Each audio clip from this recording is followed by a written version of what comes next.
Log on to paypal.me/wakeupjacob to support my channel and make a donation to my research fund. And anything that you can contribute would be greatly appreciated, and I humbly thank you.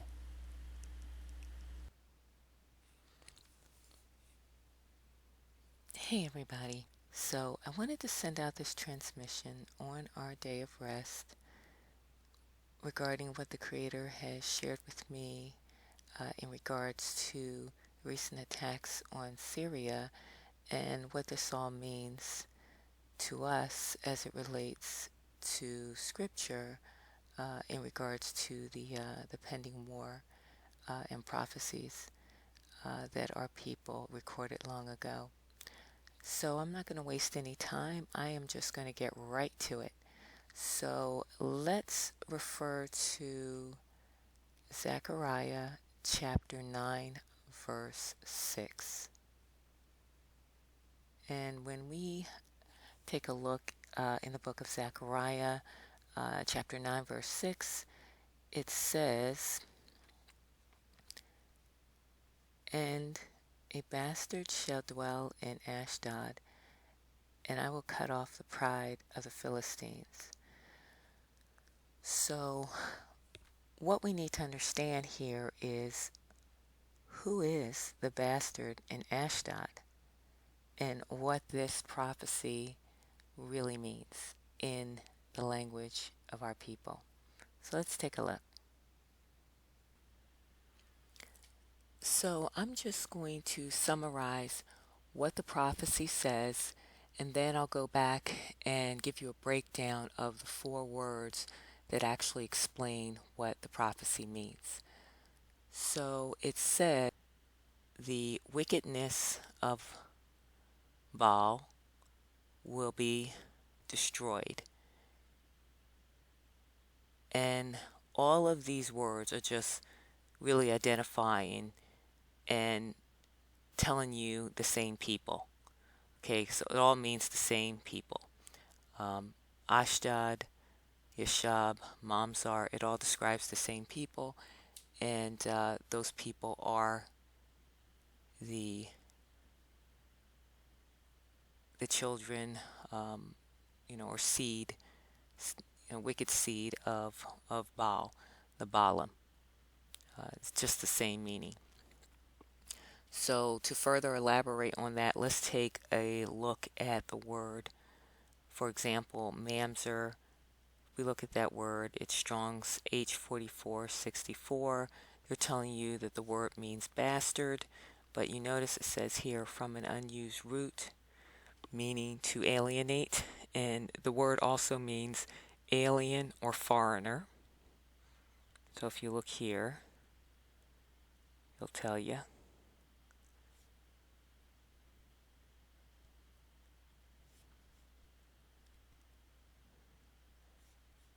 It means foreigner, someone from a foreign nation.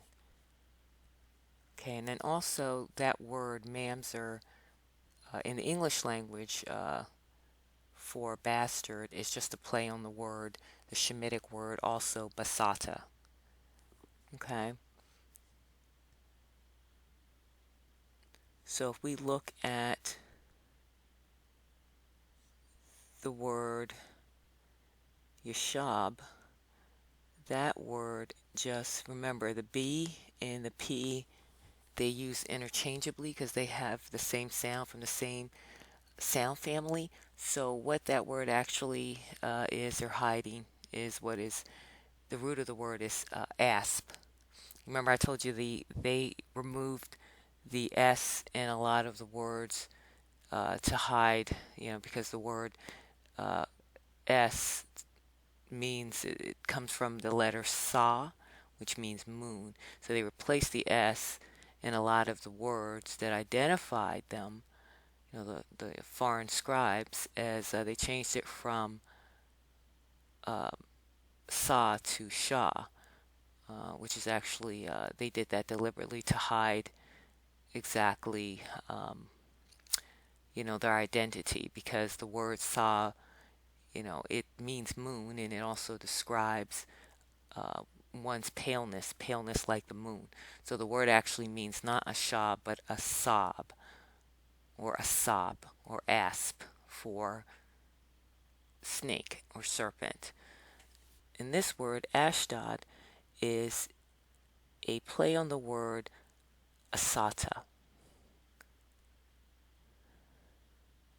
They have Shaddad, but it's the same word. Remember, the D and the T, they also interchange those letters, same sound. It's Sata.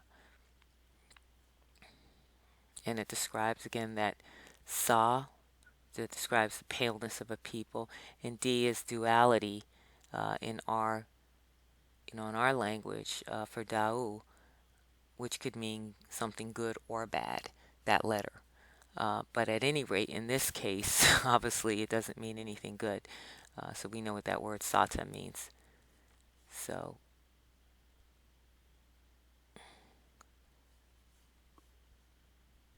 and then this word karat.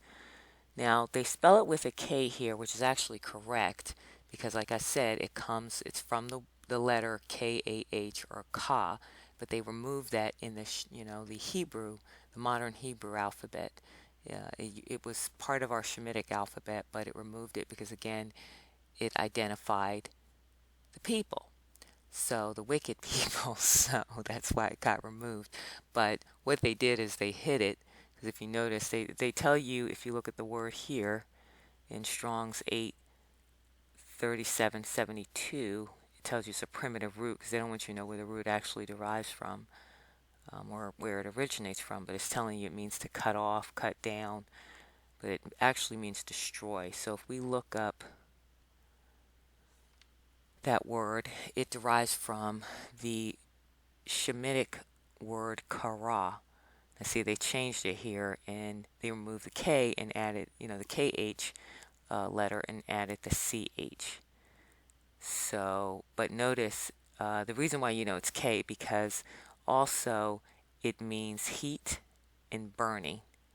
And remember, who also has the letter K is in the word chem, that they also changed to ham,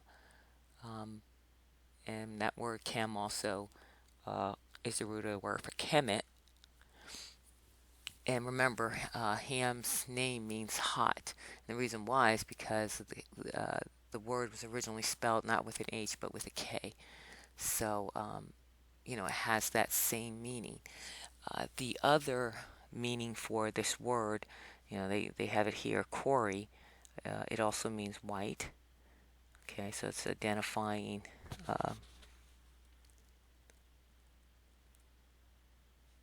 the people. It also means cave dweller. And then if we move further down, to cut out, cut off. And again, to destroy. So that's what that word actually means.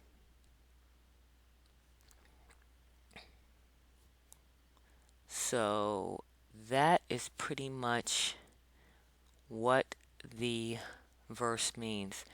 And to further elaborate on that, if we go back and look at that article in the Wall Street Journal, that's really interesting. I'm just going to read these first two lines. It says, missile strikes by the U.S., France, and the U.K. on some of Syria's chemical weapons facilities have had little impact on President Bashar al-Assad's regime. Now, what is so fascinating about this whole thing is the president in Syria, his name is Bashar al-Assad. And if you look at his name, Bashar and al-Assad, you will find, let's take a look at the name, for example, his first name, Bashar, you will find it in the root of the word Yashab. You have here Ashab, and you find the same word in the prefix of his name, the prefix of his first name, and then his last name, Assad. you will find here in the word Ashdod. It's the same word, Ashad, the same root in the prefix of his last name. It's Asata. So I tell you, brothers and sisters, it does not get any more fascinating than that. And that's really what I wanted to share with you, is that, what's happening is we are we're undergoing part of the restoration that is happening in process all over the world, and the Creator is parting the Red Sea. And this is just part of that process, brothers and sisters. And there's one other thing that I would like to reveal to you is, let me ask you a question. What does America and Canada have in common? Does anyone know? Well, I'll tell you. America and Canada, the one thing that they have in common is not only are they part of the same land, but also they share the same name. And that name is better known as Canaan. And some of our brothers have discussed, in some of their videos, they have mentioned that another name for America or North America is Turtle Island. And what is important to understand about Turtle Island, the so-called Turtle Island, is not what the word turtle means in English, but more importantly, what it means in the Shemitic language of our people. And if we take a look at that word turtle, and I'm just going to read this to you, it says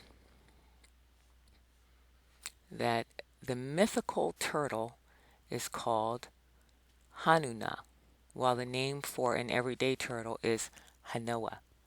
So if we look at that word is Shemitic, okay? What they refer to as ancient Hebrew. And if we look at that word, the root of the word, both Hanuna and Hanoah, same word for turtle, in our language, it essentially means Cana. Okay? It's the same root. Because remember, H in our language, just show you here, has the same K sound. Same sound as K. So now naturally, if you try to look it up using the letter for H, the ha sound that they refer to as the hay sound, in our language is the ha for breath. You're not going to find that word.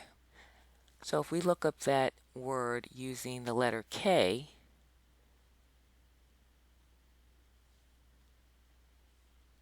for Canaan, as you can see, that's how it was, that's how it's spelled in the Bible, although originally it was spelled with a K. You can see it shares the same root as the word also American or Americana, as well as Canada. You'll find it in the prefix of the word Canada, and you also find it in the suffix of the word American.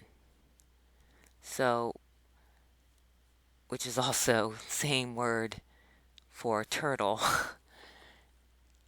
Canaan, or Kanuna, Kanoa, in our language. So, brothers and sisters, the reality is that we are already in the land of Canaan. We have been here for a very long time. This is our land in the west, part of our western territory that also extends into the east, known today as Yisrael. But we're already home. We're just on the western side. So at any rate, I wanted to, share that with you. And one other thought, I would like to kind of summarize this whole Bill Cosby, also what I'd like to refer to as the Khazarian shakedown that he's in the midst of right now. And in a nutshell, I'll tell you this. He brought it on himself, number one. And number two is you don't even have to examine. I mean, let's not even examine the case. Let's just take a look at the principal players here. I mean, just look at the accuser. Her name is Andrea Con Satan. Okay, that's her last name. And her first name is Con. Con as in, Cain. And there's no irony that, it's hidden under the prefix con.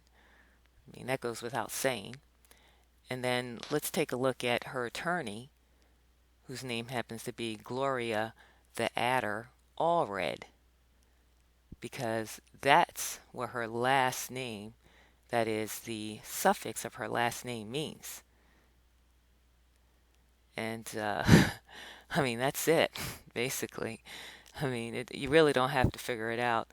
But I tell you this, brothers and sisters, I mean, most of our people get this, but for the ones who still don't get it, I'm just going to say it again, that if you continue to disregard the natural laws of our Creator and lay with the fiery serpents in the wilderness, you are going to get bitten.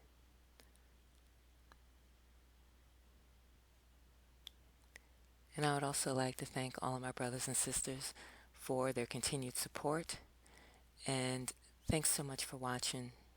Shalom.